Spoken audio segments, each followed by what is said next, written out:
Dindo Pundido.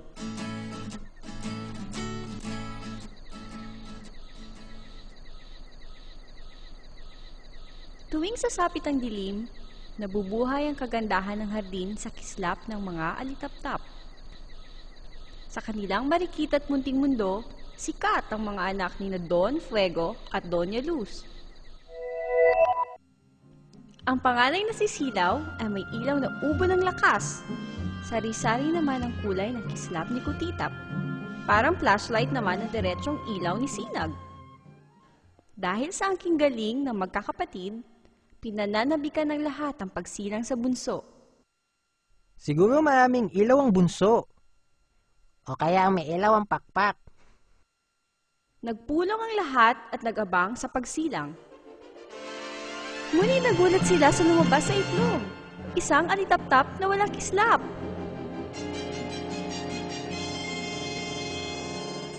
Ay, wala siyang ilaw. Anong klaseng alitaptap yan? Siya ay katangi-tangi tulad din ninyong magkakapatid. Tatawagin ko siyang Dindo. Si Dindo Pundido!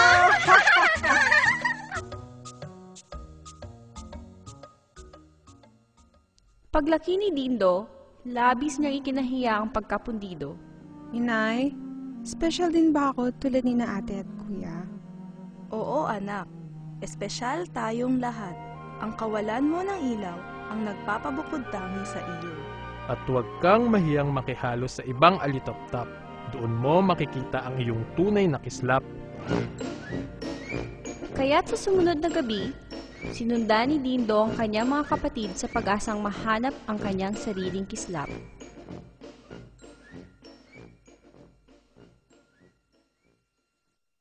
Kuya Silaw, gusto ko rin painitin ang bahay ni Landong Langgam. Ang malakas kong ilaw lamang ang kaya magpainit dito. Kaya kay Sinag ka na lang manggulo. Kuya Sinag, tutulungan kita sa paghahanap ng kwintas ni Binibining Mariposa. Ilaw ko lang ang maaring gumabay sa landas ng binibini. Kay Kutitap ka mangulit. At Kutitap, gusto ko rin pasayahin ang salo-salo ng mga kiti-kiti. Huwag kang manggulo! Tanging ilaw ko lang ang makulay at maganda sa salong-salong ito. Paano ko kaya mahanap ang aking kislap? Nang makalayo na si Dindo,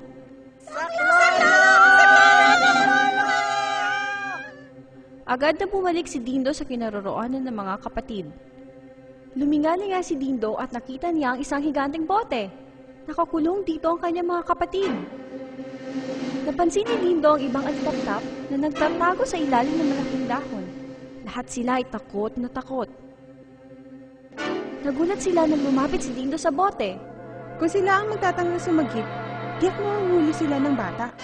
Papel lang ang takip ng bote, kaya tinadyakan niya ito, hinila, binatak at sinipa.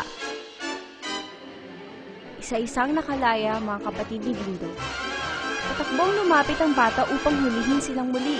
Ngunit may biglang lumitaw na hugis multong papalapit sa kanya. Sa takot, mabilis siyang tumakbo papalayo. Tuwang-tuwa naman ang mga alitaptap na nasa hugis multo pa rin. Maraming salamat, Dindo! Patawarin mo kami sa pagmamaliit namin sa'yo. Sa unang pagkakataon, may kakaibang liwanag sa hardin para kay Dindo. At nang gabing iyon, natuklasan ni Dindo ang kanyang tunay na ningning.